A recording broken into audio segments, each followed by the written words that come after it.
नमस्कार साथियों, मैं त्रिदेव कुमार वर्मा स्वागत करता हूं आपका अपने YouTube चैनल नॉलेज गुरु टी कुमार में।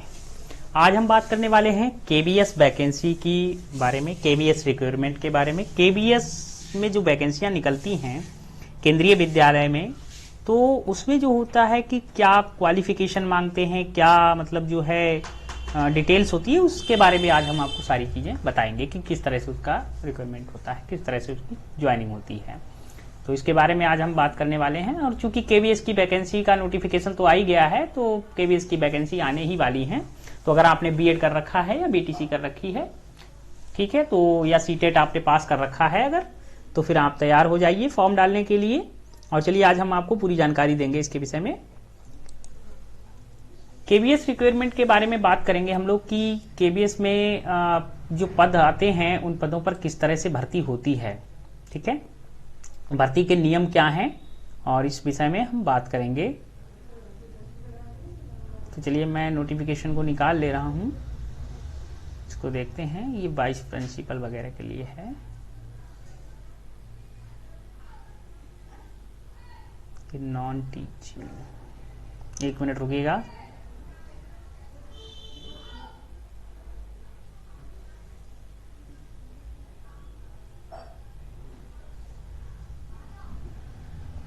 ये कुछ इस तरह के, ये हालांकि पुराना है नोटिफिकेशन, लेकिन इसी की आधार पे रिक्वायरमेंट होता है।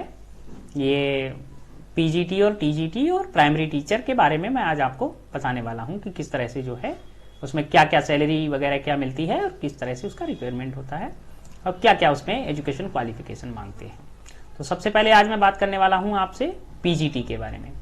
पीजीटी यानी पोस्ट ग्रेजुएट टीचर, जो कि आपका यहाँ पे दिखाई दे रहा है आपको पीजीटी यानी post graduate teacher. Requirements rules के बारे में आज हम बात करेंगे कि रूल्स क्या है, किस तरह से रिक्वायरमेंट्स होता है।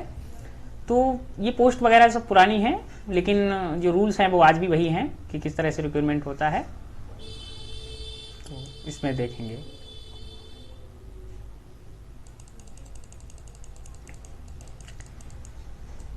ग्रुप बी की ये पोस्ट होती है। स्केल पे इन्होंने दे रखा है, एंट्री जो स्केल पे है वो देखा जाए तो 9300 से 34,800 grade pay, 4800 grade pay entry पे मिलता है।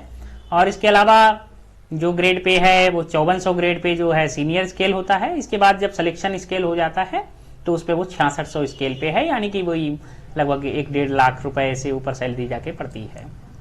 तो इस तरह से अगर आप इसमें पीजीटी में फॉर्म डालते हैं और अगर आपका सिलेक्शन होता है तो आप अच्छी एक सैलरी उठा सकते हैं टीचर के रूप में।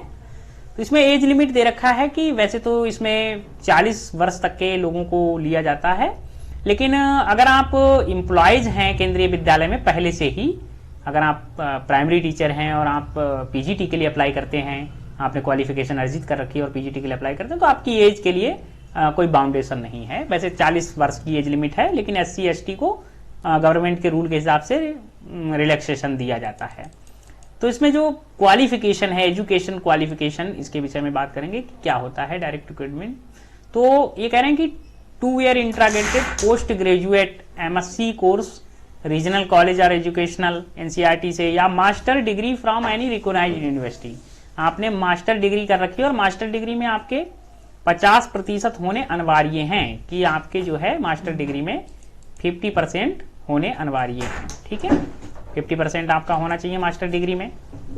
इसके बाद अगर आप पीजीटी इंग्लिश से डालते हैं, पीजीटी हिंदी से डालते हैं, तो आपका हिंदी और Sanskrit with Hindi as one of the subject at graduate level में होना चाहिए आपका, ठीक है। पीजीटी मैथमेटिक्स, पीजीटी फिजिक्स, ये सभी जो है इस तरह से। इसमें मेन बात यह है कि आपको केंद्रीय लेवल पर अगर आपको इसमें नौकरी करनी है तो आपका पोस्ट ग्रेजुएट के साथ साथ आपका बीएड होना अनिवार्य है। अगर आप बीएड नहीं है तो फिर आपका सिलेक्शन होना मुश्किल पड़ जाता है, ठीक है। तो फिर आप फॉर्म अप्लाई नहीं कर सकेंगे, आपका बीएड होना पीजीटी के लिए। जैसे उत्तर प्रदेश में अगर पीजीटी की वैकेंसियां आती हैं तो उसमें बीएड कंपलसरी नहीं होता है और बीएड की रिक्वायरमेंट नहीं होती, केवल आपने मास्टर डिग्री कर रखी है और आपका सिलेक्शन हो जाता है। लेकिन इसमें ऐसा नहीं है। जब आप केंद्रीय विद्यालय में डालेंगे तो पीजीटी के लिए तो आपका जो है बीएड होना अनिवार्य है। तो साथियों, अगर आपने बीएड कर रखा है और आप पीजी हैं अपने सब्जेक्ट में किसी, तो आप वैकेंसी के लिए तैयार हो जाइए, क्योंकि वैकेंसी आने वाली है पीजीटी, टीजीटी और पीआरटी की, प्राइमरी टीचर्स की, ठीक है। तो इसमें जो है डायरेक्ट रिक्रूटमेंट वगैरह भी होता है। तो डायरेक्ट रिक्रूटमेंट जो होता है 50% डायरेक्ट रिक्रूटमेंट होता है, include campus selection from central. साथियों हम बात करेंगे टीजीटी यानी ट्रेनेड ग्रेजुएट टीचर की। इसमें रिक्वायरमेंट के रूल क्या हैं, क्या किस तरह से इसमें होगा। तो इसमें भी देखिए स्केल ऑफ पे जो है वो 9300 से लेकर 38,800 रुपए है, और 4600 एंट्री स्केल पे ग्रेड पे मिलेगा आपको, और इसके अलावा सीनियर स्केल पे 4800 ग्रेड पे है। इसके अलावा जो ग्रेड पे है वो सिलेक्शन स्केल पे आपको 5400 ग्रेड पे मिलेगा, ठीक है। और इसमें भी ठीक ठाक सैलरी आप उठा लेंगे। इसकी एज लिमिट जो दे रखी है वो 35 वर्ष दे रखी है, 35 वर्ष एज होनी चाहिए। लेकिन यदि आप जो है केंद्रीय विद्यालय के कर्मचारी हैं पहले से, तो आपके लिए एज लिमिट का कोई बाउंडेशन नहीं है। और बाकी अगर आप SC ST हैं तो आपके लिए वही क्या नाम जो गवर्नमेंट के अंडर जो रूल है रिलैक्सेशन का, वो रिलैक्सेशन आपको प्रदान किया जाएगा। इसके अलावा इसके लिए आपके पास या तो 4 ईयर की डिग्री कोर्सेज होनी चाहिए आपके पास 50% मार्क्स के साथ जो एजुकेशन में हो। इसके अलावा अगर नहीं है तो फिर आपके पास बैचलर डिग्री होनी चाहिए 50% मार्क्स के साथ। तो इसके अलावा आपका BEd होना अनिवार्य है, ठीक है। और आपके ग्रेजुएशन में जो सब्जेक्ट कंबाइंड है वो कंबाइंड सब्जेक्ट होनी चाहिए। जैसे आपने TGT संस्कृत से करना है तो संस्कृत आपके 3 साल होनी चाहिए इसके अलावा ग्रेजुएशन में। इसके अलावा अगर आपको हिंदी से करना है तो हिंदी आपको 3 साल होनी चाहिए। इसके अलावा अगर आप TGT इंग्लिश से करना चाहते हैं तो इंग्लिश आपकी जो है 3 साल होनी चाहिए ग्रेजुएशन में, ठीक है। तो हिस्ट्री और ज्योग्राफी, इनको economics and political science are which are one must be either. अगर आप TGT SST के लिए अप्लाई करना चाहते हैं तो आपका हिस्ट्री, जियोग्राफी और इकोनॉमिक्स या पॉलिटिकल साइंस में से one must be either history और जियोग्राफी, ठीक है। हिस्ट्री और जियोग्राफी जो है इनमें से एक कंपलसरी होना चाहिए, ठीक है। फॉर TGT मैथ से बैचलर डिग्री इन मैथ में होनी चाहिए, ठीक है। तो ये इस तरह से आपका जो है डाल सकते हैं, अप्लाई कर सकते हैं आप लोग। इसके अलावा हम बात करेंगे प्राइमरी टीचर की।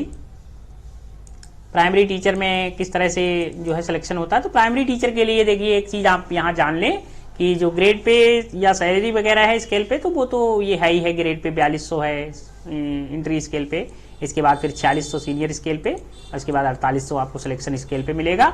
लेकिन एज लिमिट जो है इसमें 30 साल दे रखी है, ठीक है, 30 साल। लेकिन अगर आप गवर्नमेंट के रूल के हिसाब से देखेंगे तो SC और ST के लिए उसी हिसाब से रिलैक्सेशन दिया जाएगा। और अगर आप एम्प्लॉय हैं पहले से ही तो फिर आपको जो है केंद्रीय विद्यालय में अगर आप एम्प्लॉय हैं तो फिर आपको जो है एज रिलैक्सेशन का नो बाउंडेशन है। लेकिन आपको एक चीज बड़ी ध्यान रखनी है इसमें कि आपको 50% मार्क्स के साथ इंटर तो होना ही चाहिए, आपका सीनियर सेकेंडरी पास होना चाहिए, साथ में आपका CTET पास होना अनिवार्य है। सेंट्रल एलिजिबिलिटी टेस्ट आपका पास होना अनिवार्य है। अगर आपने नहीं कर रखा है पास तो मेरी पिछली वीडियो में मैंने बताया कि CTET में किस तरह से आवेदन करेंगे। आप CTET में जाकर के आवेदन कर दीजिए। 1 से 5 और 6 से 8 तक के पेपर के लिए आप CTET में आवेदन कर दीजिए ताकि आप जो है CTET को पास कर सकें, ठीक है। CTET पास होना आपका अनिवार्य है। और अभी CTET के फॉर्म पढ़ भी रहे हैं तो आप CTET में सेंट्रल टीचिंग एलिजिबिलिटी टेस्ट को पास कर लें, तभी आप जो है इसके लिए अप्लाइकेबल हो पाएंगे, तभी आप इसमें अप्लाई कर पाएंगे, ठीक है साथियों। आज के लिए इतना ही, धन्यवाद। बाकी जानकारी मेरी अगली वीडियो में आपको मिलेगी। धन्यवाद साथियों, जय हिंद।